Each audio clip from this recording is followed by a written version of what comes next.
हमारे वरिष्ठ नेता आदरणीय डॉक्टर के लक्ष्मण जी, जो राज्यसभा में सांसद भी हैं, और हमारे मीडिया विभाग के आदरणीय संजय जी, सभी मीडिया के बंधु जो आज यहाँ मौजूद हैं, सभी को अभिनंदन एवं प्रणाम। मुद्दा बहुत गंभीर है। स्वाभाविक रूप से पार्लियामेंट छोड़ करके अगर सांसद आज पार्टी ऑफिस में बैठे हैं और इस विषय को आपके सामने रख रहे हैं, तो इसकी गंभीरता को आप समझ सकते हैं। यह मुद्दा किसी पार्टी का नहीं है, यह मुद्दा भारतीय जनता पार्टी का या किसी पॉलिटिकल दल का नहीं है। यह मुद्दा देश के संप्रभुता का है, देश की एकता का है। और अभी कुछ दिनों पहले जो खुलासा हुआ है कि ऐसी कुछ ताकतें हैं जो भारतवर्ष को तोड़ना चाहती है, कहीं ना कहीं भारतवर्ष के एकता और संप्रभुता के साथ खिलवाड़ करना चाहती है। भारत आगे बढ़े, भारत का विश्व में नाम हो, ऐसा नहीं होने देना चाहती है, उसका एक खुलासा हुआ है। आप सबको पता है कि दिसंबर 2 तारीख को एक फ्रेंच न्यूज़पेपर है जिसका नाम है मीडिया पार्ट। मीडिया पार्ट ने कुछ खुलासा किया है, और ये जो खुलासे मीडिया पार्ट द्वारा किया गया है, यह बहुत ही गंभीर है। The allegations which have been brought forth by the media part, which is a French newspaper, a well-known French newspaper, often referred to by you all as well, these are of extreme grave nature. और आज के इस press conference में एक त्रिकोण बनता है। We are going to talk about this dangerous triangle which is trying to destabilize India. और ये जो त्रिकोण है, इसमें एक तरफ अमेरिका में बैठे जॉर्ज सोरोस, उनकी फाउंडेशन है, कुछ अमेरिका की एजेंसीज भी हैं। त्रिकोण के एक और एक बहुत बड़ी न्यूज पोर्टल है जिसका नाम OCCRP, organised crime and corruption reporting project, जिसके विषय में आप सब पत्रकार हैं, आप सभी जानते हैं।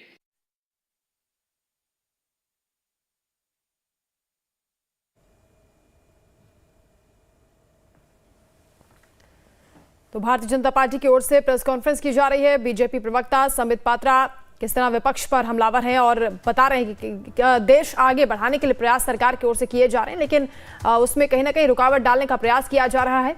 इन्हीं तमाम आरोपों को लेकर इस वक्त संबित पात्रा प्रेस कॉन्फ्रेंस कर रहे हैं।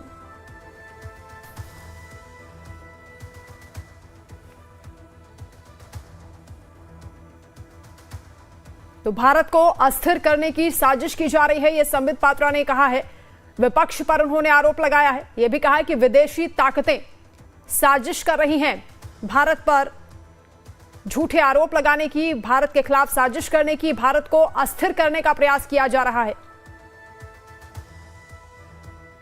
बीजेपी की ओर से यह प्रेस कॉन्फ्रेंस हो रही है जिसमें यह बताया जा रहा है कि किस तरह भारत के खिलाफ षड्यंत्र किए जा रहे हैं।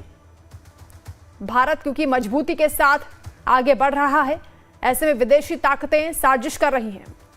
OCCRP ने इसे पहले उजागर किया, और 19 जुलाई 2021 को राहुल गांधी इसी रिपोर्ट के आधार पर पेगासस को लेकर प्रेस कॉन्फ्रेंस करते।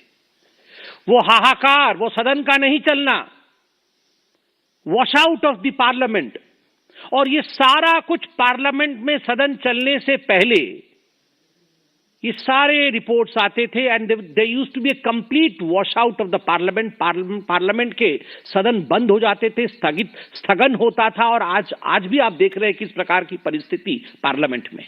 और इस पेगासस की रिपोर्ट को लेकर एक हवा खड़ा किया गया, और फाइनली 26 अगस्त 2022 को सर्वोच्च न्यायालय, सुप्रीम कोर्ट ऑफ इंडिया ने इसे खारिज किया कि ऐसा कोई पेगासस वाला विषय नहीं है।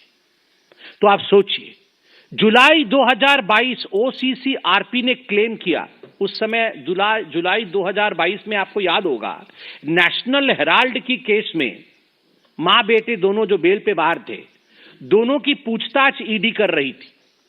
कुछ घंटों के लिए उनको बुलाया गया था, ईडी की पूछताछ की गई थी, वो सब आर्टिकल भी मैं लेके आया हूं। तो उस समय जिस समय ये पूछताछ चल रही थी तो OCCRP ने यह आर्टिकल छापा और आर्टिकल में लिखा कि ये राहुल गांधी जी के खिलाफ जो नेशनल हेराल्ड केस में प्रोसीडिंग्स, लीगल प्रोसीडिंग्स चल रही हैं, ये सब पॉलिटिकली मोटिवेटेड है, इनके पीछे कोई सच्चाई नहीं। तुम सुप्रीम कोर्ट हो? Are you the supreme court of India? आप क्या जानते हैं नेशनल हेराल्ड केस के बारे में? मां बेटे ने 5,000 करोड़ रुपए कैसे गबन किया, इन्होंने इन्वेस्टिगेटिव जर्नलिज्म कर लिया अमेरिका में बैठे बैठे और कह दिया कि ये लीगल प्रोसीडिंग जो है ये बिल्कुल पॉलिटिकली मोटिवेटेड है और इससे पूरे देश में, भारतवर्ष में अफरा तफरी का माहौल है। लोग सड़क पर उतर गए हैं गांधी परिवार के पक्ष में। कोई सड़क पर नहीं उतरा था, कोई सड़क पर नहीं उतरा था और बोल रहे थे देश में अफरा तफरी का माहौल है। झूठा रिपोर्ट ये आपके सामने, और इसके आधार पर कांग्रेस आगे बढ़ रही थी। मैं पूछना चाहता हूं कि ये OCCRP राहुल गांधी के बचाव में आर्टिकल क्यों छाप रही थी?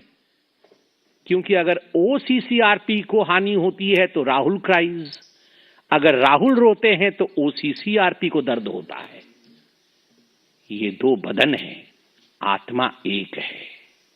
ये OCCRP और राहुल गांधी दो बदन हैं, आत्मा एक है। वैसे तो बदन दो और एक वाला विषय तो जॉर्ज सोरोस के साथ है, ऑर्गेनाइजेशन आत्मा है। जॉर्ज सोरोस और राहुल गांधी ये एक ही हैं। राहुल ही जॉर्ज है, राहुल ही जॉर्ज है और जॉर्ज का एजेंडा ही राहुल का एजेंडा है। जो सोरोस चाहता है वही राहुल चाहते हैं। सोरोस भारत का अमंगल चाहता है, अहित चाहता है। राहुल गांधी भी भारतवर्ष का अमंगल और अहित चाहते हैं। ये जुलाई 2022 का। अब आते हैं सबसे महत्वपूर्ण विषय, वो विषय है कि आखिरकार हमने ये क्यों कहा कि जो आखिरी कोण है राहुल गांधी और ये जॉर्ज सोरोस एक है। कैसे प्रूव होता है? केवल कहने से तो नहीं होगा। तो हम आज साइंटिफिक एविडेंसेस लेके आए हैं। I have come with evidences. पहला एविडेंस याद है ना, वो राहुल गांधी जिस सोच रहे थे कि वो क्या, भारत तोड़ो यात्रा, हाँ जोड़ो, अच्छा ठीक है, वो जो भारत तोड़ो यात्रा उन्होंने किया था, जोड़ो यात्रा, वो सोच रहे थे वो यात्रा करने से वो पूरा सब जीत जाएंगे, लोकसभा जीत जाएंगे, हरियाणा जीत जाएंगे, महाराष्ट्र जीत जाएंगे, सब कुछ जीत जाएंगे। अब लोग भी जानते हैं कि ये तोड़ने के लिए निकले थे, तभी इनका ये हर्ष हुआ है। तो ये जो भारत जोड़ो यात्रा इन्होंने निकाली थी, उसमें सलील शेट्टी एक दिन आए थे इनके साथ घूमने के लिए। सलील शेट्टी कौन है? तो राहुल गांधी को